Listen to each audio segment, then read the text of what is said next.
All right, so welcome back, everybody, to another webinar presented by Medical Monks here. I'm pleased to be joined by LeeAnne Hayden. And LeeAnne, you may have to turn your camera on. It's not giving me the option to do so. Everybody. There we go. All right, so I'm pleased to be joined by LeeAnne Hayden from Hollister here. She's going to be speaking and be our presenter today. And she's going to be sharing with you her personal journey as an Ostomate herself. And basically what she's learned and how she's grown through it all and how it has changed her life. So without further ado, I present LeeAnne, and LeeAnne, you can take it away. Sounds great. And thank you so much for the introduction. Hi, everybody. It's great to meet you all. I'm going to start the presentation and make sure that you guys can see that presentation. Would love to know where you are all coming in from. I know we've got some stuff in the chat. And so truly, who am I? What am I doing here? And why am I here talking to you? And my name, like I said, it's LeeAnne Hayden. I am a wife, and I just want to make sure you guys can see the presentation, okay. So who am I? I'm a wife, I'm a mother, I'm a Gigi. I'm a sarcoma cancer survivor, and hence the reason for my ostomy. I've been an Ostomate now for 9.5 years. I'm also the host of the Beautiful Bag podcast. I don't know if you guys have heard of it, but I'll talk a little bit more about that, where I actually interview other people who are in ostomy. So it's not just my stories, it's our stories, things that we go through on a daily basis, and how we live our lives. And so I love to tell other people's stories. My husband calls me, he says we're both CFOs, but I get the chief fun officer because I get to do things like this for work instead. And we do a lot of traveling and things like that. I also got into holistic nutrition, especially when it came to having cancer. I was always into holistic nutrition prior to having my ostomy. And so I really, really dug deep because why cancer? Like, why all these things? So I really got into nutrition. So I got certified in that. And then I also am a Hollister ambassador. So we're going to talk a little bit about some Hollister products that will be able to help you. Because today's topic is, there we go. Today's topic is odor. Right. And so what we're going to talk about today is odor and how to eliminate it, and things that I've learned over the years, my 9.5 years, that work for me, that may work for you as well, to help with that odor and how to eliminate it. Because I remember in the beginning, it was one of my biggest fears. So life before my ostomy, I was an online business owner. I still am. I have some online businesses that I run. And I also worked in the direct sales industry, and I worked very closely with Tyra Banks, the supermodel, and I was also a fitness competitor. Now, at the age of 40, I decided let's start competing in fitness. I don't know why. Maybe I'm a little crazy, who knows? But I thought that doing some fitness competitions, really getting into the best shape of my life, and listen, at the end of the day, if I can stand up on stage and be judged with the way I look, which is really where the self-consciousness comes from, right? Like, oh no, if I'm going to stand up on stage and people are going to judge the way I look, then I can do anything else in life after that. But what happened to me is, from competing, I started to grow a belly. Like with every 6 months, I would start to gain 5 pounds. And then I started to grow a belly. And you can see here in the picture towards the bottom right, that is what my stomach ended up looking like. And so I was going to meet Tyra for the very first time, and this was September 2015. And they, my girlfriend said, "LeeAnne, you're feeling a little uncomfortable," because I was starting to grow this belly. I was feeling uncomfortable. I just wasn't feeling right. I thought I really had a UTI. And so my girlfriend goes, you can't go meet Tyra Banks for the very first time. You should probably go to the doctor, right? Like, go be comfortable. And so I did. And ladies, you'll get this more so than men, but I'm laying on the table and my feet are in the stirrups. And she goes, "What the heck is that?" She patted what was thought to be, it wasn't a tooth. They thought it was just a cyst, right? So I go off, I meet Tyra, I do the thing, and then they diagnose it. So then they start doing some tests. I go through a couple of surgeries, and they diagnose it to be a very rare sarcoma tumor. Now, this tumor grew from my pelvis floor, and it was the size of a racquetball when they found it. By the time they got it out 4 months later, it had grown to the size of a Nerf football, right? So it was 6 inches long, 4 inches wide. And I know we all have these crazy stories, but mine grew from my pelvis floor. So when I was in for that 9-hour surgery to get this tumor out, they literally had to cut all of my rectal muscles with it, hence why I ended up in my ostomy. And I know a lot of times people are in ostomies because, lately it's more Crohn's, colitis, colon cancer. I had none of that. I was just growing a belly. My blood work was always perfect. So it was kind of a little scary. And I remember before the surgery, it was maybe I would have to be in an ostomy. It was a possibility. And if it was a possibility, it was going to be like the last call that this doctor had to make. And what did I do? I went to Dr. Google, right? What do we all do? We go to Dr. Google, which is probably not the thing we should ever do. And so I'm on Google and I see what a stoma looks like. And I'm like, oh, no, that's not happening to me. Like, I'm not doing that. I'm in a bathing suit. I've got my 5 kids. Like, I have a life. Like, my life is in the fitness world, on stages, doing all this stuff. Like, that's my work. That's my job. That's the whole thing. No, I can't. This isn't happening to me. So if you go in there and you find that you have to put me in an ostomy, sew me back up. And my doctor had to scream at me and yet say, listen, I haven't slept in 2 weeks over your surgery and how I'm going to do your surgery. So when a colorectal surgeon says that, you kind of take a pause and I'm like, oh, okay. Now I get it. This is a maybe. It's not a for real, right? But my thoughts were always about, am I going to smell? Is my husband going to think I'm sexy? All those things started going through my head. So I go through this surgery. I wake up. I'm in an ostomy. My doctor comes in. He tells me, first thing I said to him was, did we get it? Did we get the tumor? And he said, yes, we did. And he went to walk out of the room and he turned around to look at me and he goes, I'll tell you later. And in that moment, I'm like, oh, I'm in an ostomy bag, right? He didn't want to tell me. So my poor husband walks in the door, walks into the room. He looks down at me and I don't say, I love you, honey. How are you? Like I literally looked at him and I went, I'm in a bag, aren't I? And he said, and he just nodded his head. And he's like, yes, you are.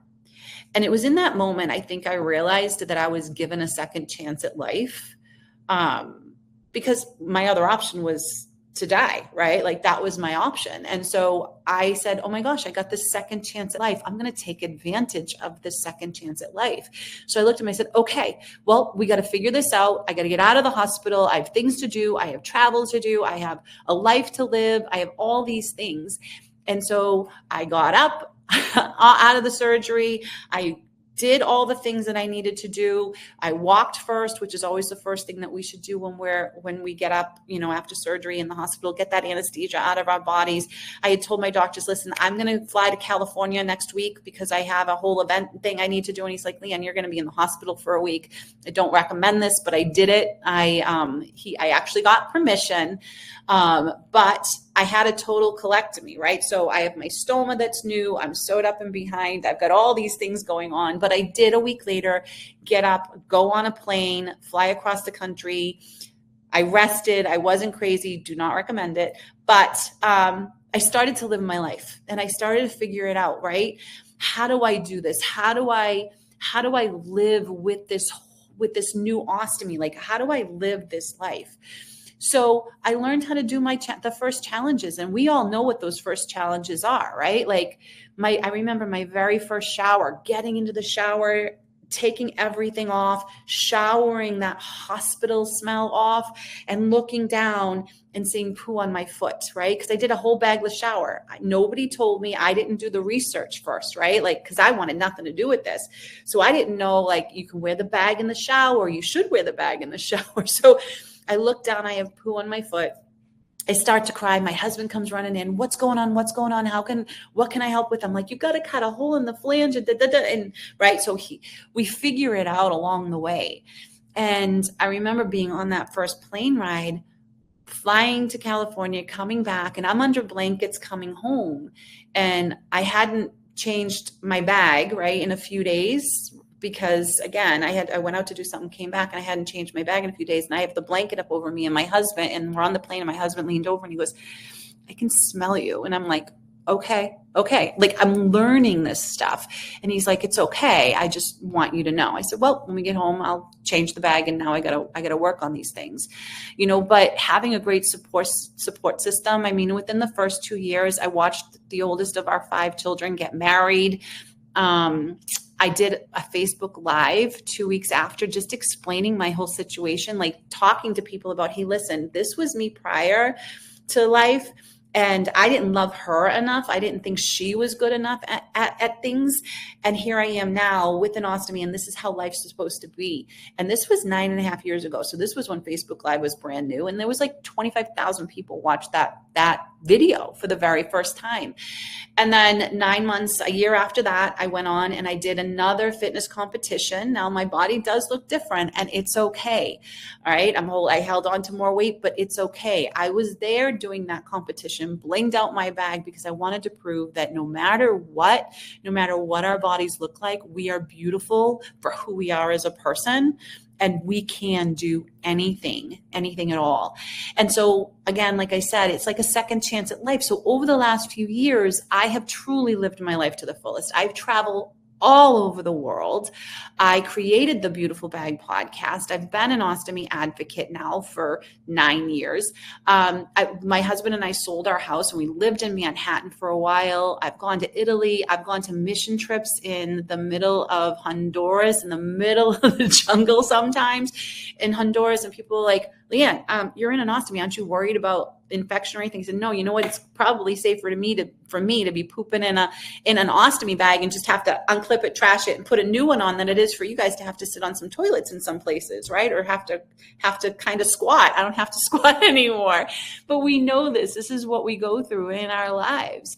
But like I said, so the Beautiful Bag podcast, if you guys want to ever hear any of the stories, or if you have stories you want to share, there's a new episode every week. I take the summers off, so we're on a hiatus. So episodes will start picking back up in September, but you can find it on Spotify, on Apple Podcasts, iHeartRadio, and YouTube. So you can watch the YouTube videos of those podcast episodes anytime you want. And yes, that's a picture of me. I used to be blonde, kind of letting it do its own thing at this stage in my life. I'm like, why not? It's about time, right? But anyways, let's get into the topic itself, the topic of odor, because I remember my first thoughts on everything are people going to smell me? What will my husband think? Like, how do I manage it? What am I going to do? Am I alone in this?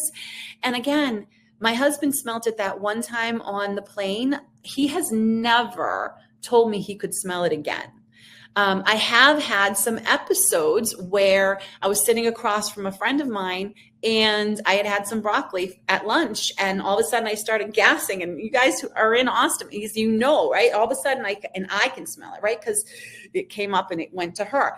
But it was like, and she's like, it's okay. So sometimes that stuff happens. But one thing that I learned is we're not alone. There's ways that we can learn to handle this, right? I understand now that when I do go, or when I do have gas or things happen, I'm smelling it first because it's attached to us. We smell it first before others.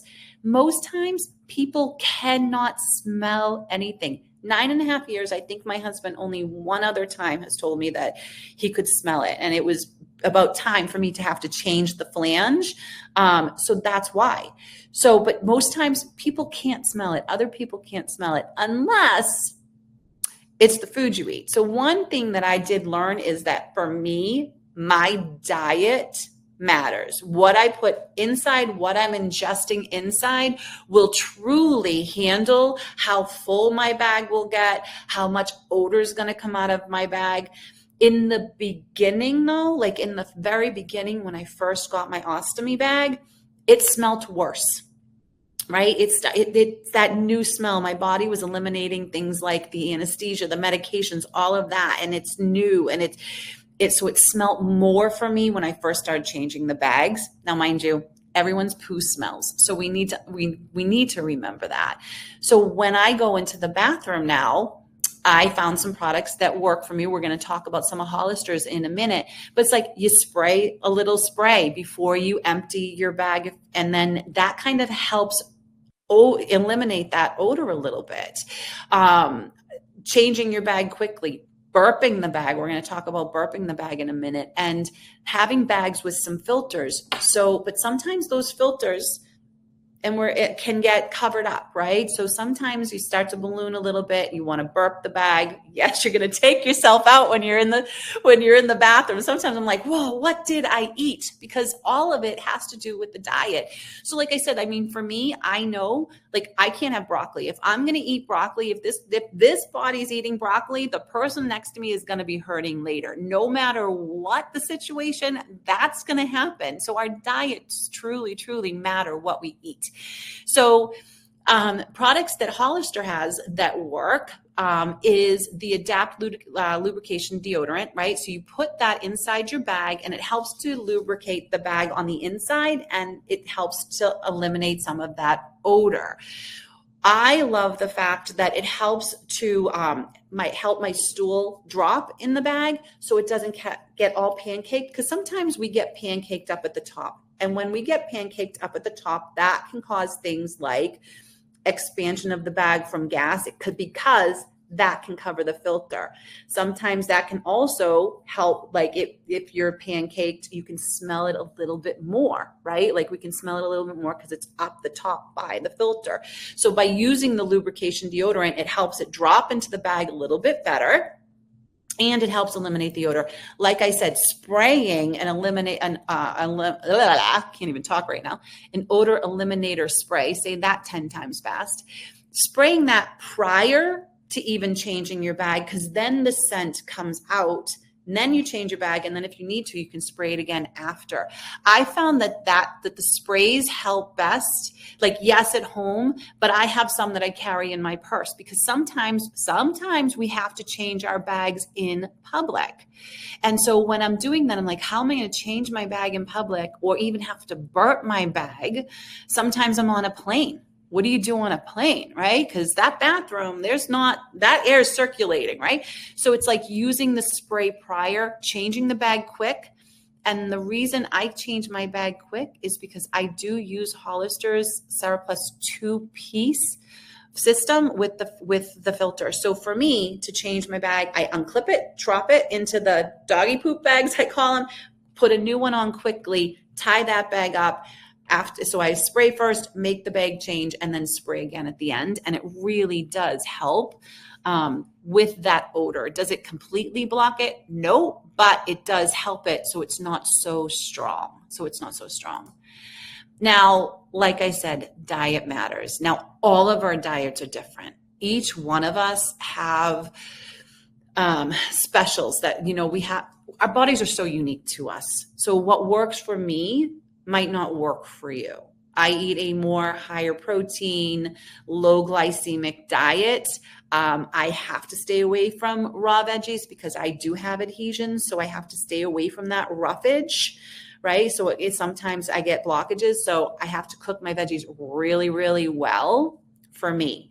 And so, like I said, you start to learn your body as you go on with your own journey of what will cause some gas and smells and what doesn't. I can eat beans. Yep. I can, like, literally my body can eat black beans. I eat black beans a lot, and lentils and things like that.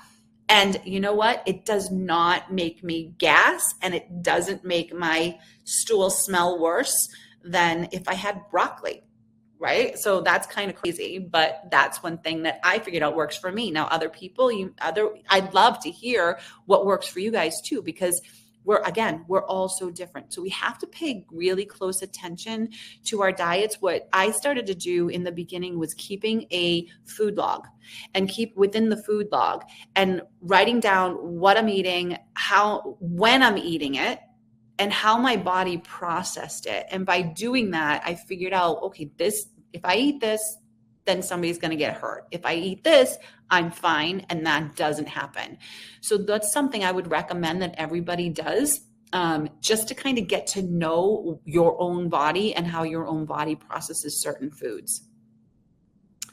Another thing is burping our bags. Sometimes you wake up, guys, and your bag is so full, but it's not just so full of stool, it's full of gas too, right? Because I sleep on my stomach. I don't know how I still do it, but I do it. And so sometimes I'm blocking the filter. And so the bag is just going to get big and it feels like a balloon. And so for me, I like the fact that I wear a two-piece bag because I just literally unclip it, push the air out, clip it back in. And again, I take the brunt of it, right? Because it's coming right at my face, but I burp the bag. And the fun thing is, fun fact, we can burp our bags when you wear a two-piece anywhere. I have burped my bag outside going to get into my car, or from being out all day long and I'm walking outside and I'm like, nobody really knows. I just kind of lean, unclip, let the air out, clip it, and then keep walking, right? And just keep walking outside. Because sometimes that ballooning of that bag can be really, really uncomfortable. So two-piece bags work really good for that. Now you can burp your bag with the one piece, but it's harder, right? Because now you have to have a drainable in order to do that, right? So you have to unclip the drain at the end to let the air out, right? But you can burp a one piece as well, but it has to be a one piece drainable if you're doing that. I wear a two-piece closed, which really truly helps me with that. Now, reviewing our options.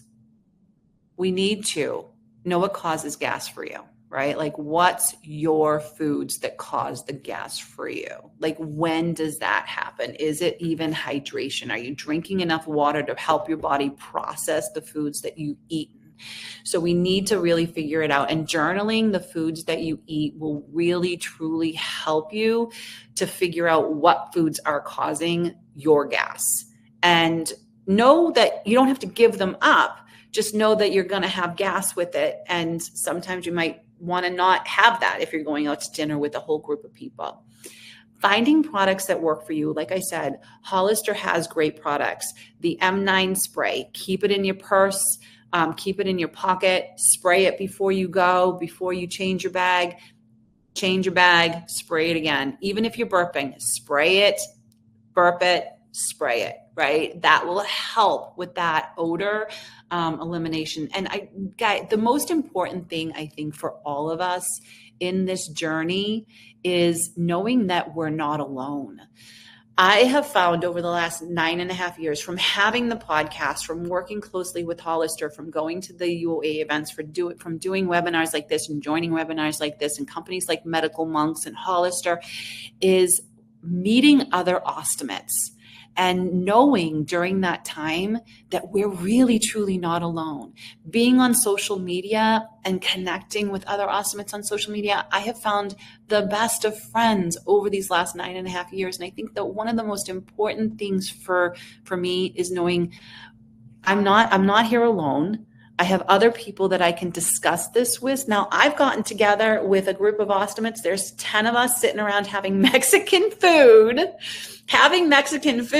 talking about poo and what smells. And it's, we're having beans, and some of us are going, we're going to be up later tonight. Sorry, guys, like knowing what's working for our bodies, but really just enjoying our lives because we got a second chance at this. So know this, you're not alone, and everyone is here to help answer those questions. Hollister is great at answering those questions. Medical Monks is great at answering those questions, finding the products that work for each and every one of us.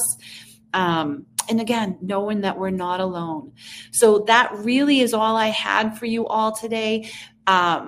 I know we're going to open it up for questions, and hopefully you guys do have questions. I don't know if you put questions in the chat. I know Jordan's going to come in. He was monitoring that for me. So he's going to come back in, and I'm going to answer some of those questions. But let's make sure that we connect. My website is LeeAnneHayden.com, and I am on Instagram, LinkedIn, and Facebook. Let's connect wherever it's best for you. And let's get some of those questions answered. So I'm going to stop the slide presentation. And I see Jordan popped in, and we're going to get to some of those questions. So hopefully you guys had some. Perfect. Yeah. And before we go any further, with what LeeAnne just said there at the end, in the email that we'll be sending after the presentation, we'll make sure to include all of LeeAnne's information as well, her website, her podcast, and her socials, as well as all the Hollister products that were featured today, and more information that you can get from Hollister as well will all be included in the email that you'll receive afterwards. So doesn't look like a lot of questions came in. So if you guys do have any questions, like LeeAnne said, if you could throw them in the chat now, that'd be great. I know I had one for you, LeeAnne, and it has to do more with like the activity side. Mm-hmm. Obviously, you said you were doing things before. Are there any activities that you did before that you had to adjust or change whenever you found out that you had your stoma? Yeah, no. You know what I thought I would. So I remember having my ostomy and I thought that I would have to not be able to, because I lift heavy weights, right? So competing, you're lifting weights, I'm running, I'm doing like fitness competitions and high rocks competitions and all this crazy stuff and yoga. Like, I think my biggest fear was yoga and doing a yoga move because we're twisting and we're doing all these things, right? And I'm going to gas. And I remember telling somebody in yoga class, like, guys, if you hear a noise, it's just my stoma talking, because I was always afraid of that. And somebody said to me, oh my gosh, I'm afraid that's going to happen to me. And I don't even have an ostomy because we're getting in these twists that are good for our digestive system. So, yeah, so that's some of the stuff, but I have not changed anything that I have ever done. Awesome. Let's see. Well, James threw in a question and asked if you're going to the UOAA conference this year. I am. Hi, James. Yes, I am going to the UOAA conference. And actually, I'm speaking at one of the sessions with Molly McPeak. We're going to be talking about intimacy. So that'll be a good one. Let's talk poo and intimacy and see how that goes. But, oh, that's funny. I'm on here too. I can see some of these questions. What about ileostomies? Do you have information about odors for people in an ileostomy? I think, it's the same. It's the same, but different, right? Because yours is more of a liquid output where I'm in a colostomy bag and mine is more of a solid output. So you can still do all the things that I said and use the same types of products that I mentioned, because it's the same. You can still even burp your bag when you're with an ileostomy too. And Nick, you have not flown yet. Okay, you need to get on a plane. It's kind of interesting, because I thought, like, if I get on a plane and the elevation and coming up and going down, is my bag gonna blow up? Like, right? Like, is that gas gonna push down? Is my bag gonna blow up? And most times, no. Have I had a couple of episodes? Yeah, but that was probably because of the food that I knew I shouldn't have eaten prior to getting on a plane, and then I got on the plane. So, again, knowing what works for you for food will really help with that issue. But go get on the plane. You have to. Life's too short. We got to go places. Perfect. And I actually, I see a couple other ones here that came in through the Q&A. So since you are so active, for your barrier, do you use like a soft convex barrier to go with the flow, or is it something different? So I use, I use a flat. For the most times, I use a flat because my stoma sticks out about 2 inches. So I wear a flat, and then I compress it with ladies' Lululemons. I mean, we are lucky. Sorry, guys. But ladies with Lulus, like, those things will compress everything in and hold it all nice and tight. But you can use some support belts as well to do that. I have tried, and I do occasionally use a soft convex, because I wanted to give it a try. I didn't think I needed to do it, but I wanted to try it out because I do get questions like this. And I'll tell you, when I use the Ceraplus Soft Convex, the flange is bigger, but it moves so well with my body. I thought it was going to get in my way, right? Because my stoma sticks out. So I thought the convexity part will make my stoma stick out more. But what it does is it's kind of like a little bowl, and it kind of almost, I feel a little more protected when I do use the convex. And sometimes I will use that if I know I'm going to have a week of like higher training, more time in the gym, things like that, then that's when I'll use that. And they stay on for a long time. I remember I used my one time I used it, and it was almost a week. It was actually 8 days. It was over a week. And I'm like, oh, I should probably change my flange. I was going to say, actually, I can build off from that as well with a question for myself. Obviously, whenever we're speaking to customers and everything, people are always asking like if they need to have like the accessories, like for example, like the barrier extenders and everything like that to help keep the barrier down. Do you ever have to use anything like that, or does it seem to do the trick whenever just the barrier itself? Yeah, just the barrier itself for me most times does the trick. I pretty much change my flange every 3-4 days, about every 4 days. I kind of do it in line with when I wash my hair. So it's like everything's done all at once. So that's typically when I do it. So, but there's times when I have tried to push my flange a little longer. And that's when I've like, let me try a barrier extender because that extends the time, right?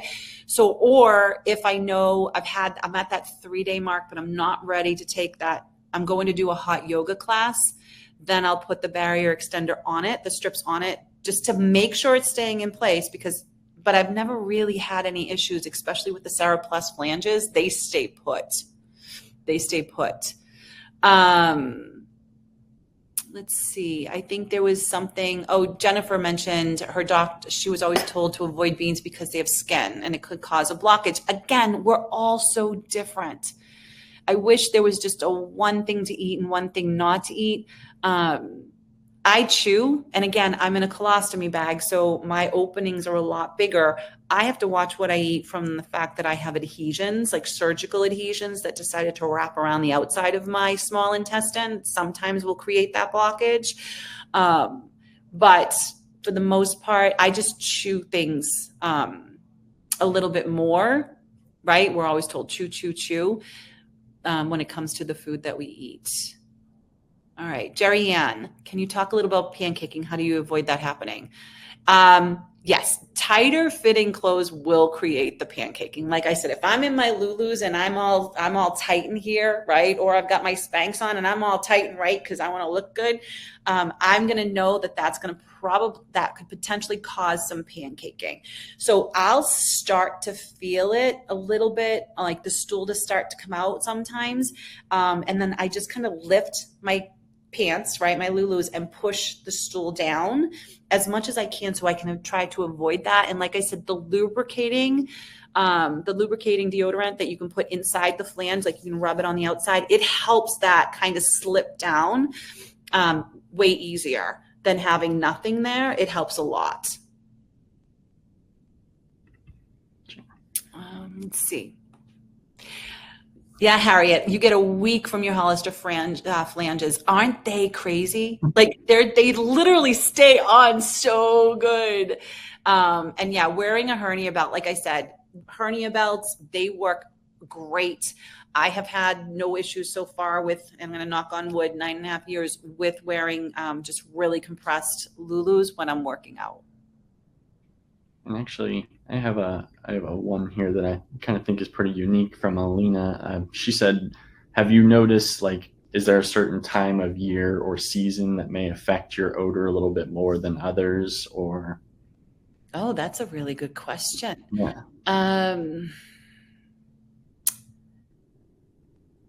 Not really. My odors really come from the foods that I eat. Like for me, I have really, truly found that's it comes from the foods that I eat, and I know it's going to happen. Yeah. I thought that was a unique one. So yeah, that is unique. That is. You thought about that one? I didn't even think about that. I'm like, I had to think for a second. Let's see a couple of other ones here. Now, obviously, we talked about like the lubricating deodorant and everything like that, and like the sprays. Do you have any like tips and tricks or anything like how to get it all the way throughout the bag? It looks like we're having like some trouble, like just it's only like sticking to like the top of the bag whenever spraying it in or anything. Like, do you have any tips and tricks to like spread it around the bag so it's make sure it's like evenly distributed? Yeah, so the lubricating gel, I have the 2-piece. So I put it in the opening at the top, like the hole at the top, right? So I put it in there and then I kind of open the bag and like shake it before I put it on to make sure that it's in there, to make sure that it gets throughout the bag. And then I kind of like, I wish I had a bag with me right now. Like I kind of manage it going down to make sure that it's in there. So that way it slips in, right? It's because we want it in the opening and then it will slip down. And again, I am most times, it's become a habit now, kind of like moving my hair out of my face. I'm literally constantly pushing that stool down that bag wherever I am. Nobody knows what I'm doing. It's kind of like that TikTok. Nobody's going to know, right? Like just, they don't know what I'm doing. But I'm pushing my stool down. Seafood's for you, Arvi, huh? Cause you the worst odor. Yeah, see, we're so different. I can eat seafood and I'm fine. I've said it 5 times. Broccoli, I'm gonna kill you. Like Yeah, and I was actually going to say I was going to build off from that question I just asked you. Had to double check on my end to make sure we did have it, but we actually have a video on our YouTube page for lubricating tips with Hollister pouches. So on top of what LeeAnne said, you can check that out on our YouTube page. We have a specific video for it. It's under the shorts section, so you might have to find it that way. But we do have a video on that as well. Give you a better approach for it. Yep, that's great. And I do know, like the odor sprays, I don't spray the sprays inside my bag. I spray the sprays in the air so that the spray's in the air. So when I make my bag change, like that's where I use the actual spray. I use the lubricating gel is what I put inside the bag to make it helps with the pancaking and the odor on the inside. But I use the sprays outside. Gotcha. Mm-hmm. See one from Joy here. She's saying, aside from like the products and everything, are there any organic additives that you find natural to use for odor? I've tried, and I do like Poopery is another one, and I do have a little tiny one that I have thrown in my purse. But from an organic standpoint, not that I know of for myself that I have. It would probably be something that we could research and find. No, I don't really know of any organic ones. Sure. We got another one here from Jennifer as well. Any tips? And now obviously you've spoken a little bit about this. Any tips to help avoid or lessen the gas in the bag if you're eating gassy foods like broccoli? Mm-hmm. Yeah, if you're having gassy foods like broccoli, so I use digestive enzymes. So I'm a vitamin nut, right? Like fitness, holistic, all that stuff from a ingestible standpoint. And I will take digestive enzymes with my meals, and especially if I'm having like a bigger meal that I know has some foods in there that would probably cause some more gas. So I'll take those that will help break down. And I take them at night too, like before I go to sleep after dinner, because then I know it's going to help break down that food and give my body some time to process the food while I sleep through the night. So that helps with the breakdown of it, so it's less gassy. And I have some organic stuff that I do use from that standpoint. And if you can email me separately on that, and I can help you guys with that question when it comes to that. But digestive enzymes really do help break down those foods. Just checking to see if there's any other ones. See, I'm in the chat. Bill, I usually can't go about 5 hours before I have to burp when sleeping. How can I avoid that? I do eat broccoli and other vegetables and drink water. Yeah. What I would say, Bill, is I would try and do the the foods that you know cause you more gas, I would probably try and eat them earlier in the day than for dinner. Right? Like have them earlier in your day. So that way it gives your body some time. I mean, this is just me recommending like something to try so that you're not having to eliminate things that you do love. And then, you know, at dinner, maybe not have those types of foods, and then see like have a lower glycemic type or a lower gas type food at dinner to see how your body processes overnight. And that might, and again, I'm not a doctor, so I really don't know. I only play one on TV, but it may help, right? I'm just saying these are some suggestions that might work. I think I see one other one that we never touched on. Okay.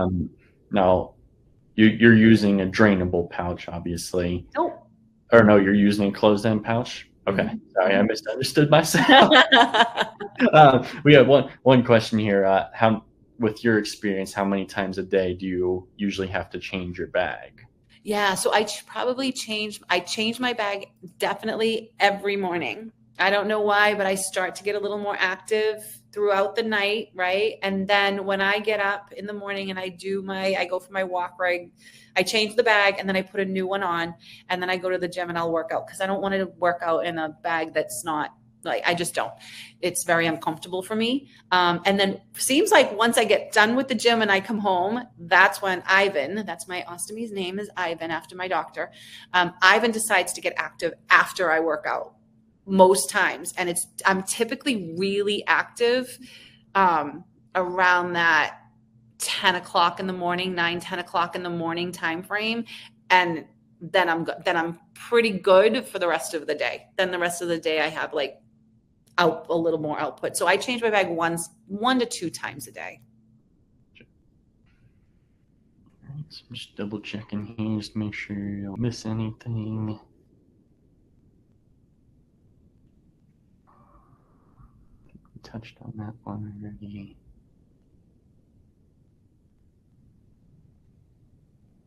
Yeah, I think we touched on all of them. If anybody has any last minute ones that you want to throw in here, feel free. But I think we pretty much touched on everybody's questions here. Great. Well, again, like I said, everybody, I'm here to help answer any questions. Reach out to me on the website or on social, and let's continue the conversation. And Jordan, thanks to you and to Hollister for having me on today. And hopefully this was helpful. Hopefully it was helpful. Yeah, absolutely. And we want to thank you for joining us and being able to do this and give our customers like information and everything like that. And like I said before we started the Q&A out, make sure to email everybody out LeeAnne's information. So if you'd like to contact her and have any other questions that you think may have missed, her website and her socials will all be included in the email that we'll send out afterwards. And then also for video replay purposes, if you wanted to watch the video back again, it'll be on there as well. So plenty of different options for information, and then being able to view everything again and watch it repeat. Absolutely. And thank you again for having me. And I know somebody said, ask for my website again. It's LeeAnneHayden.com. It's my name. It's LeeAnneHayden.com. So thank you guys so much. It was great to meet everybody. And let's stay connected, because we're not alone. We're all in this together. Absolutely. Alrighty. Well, Thank you everybody for joining us. Obviously, whenever we have more, we'll make sure to send out invitations to everybody. But we want to thank LeeAnne again for joining us, and Hollister for sponsoring this video. And we'll see you guys all next time. Thanks so much. Thank you. All right, bye, everybody.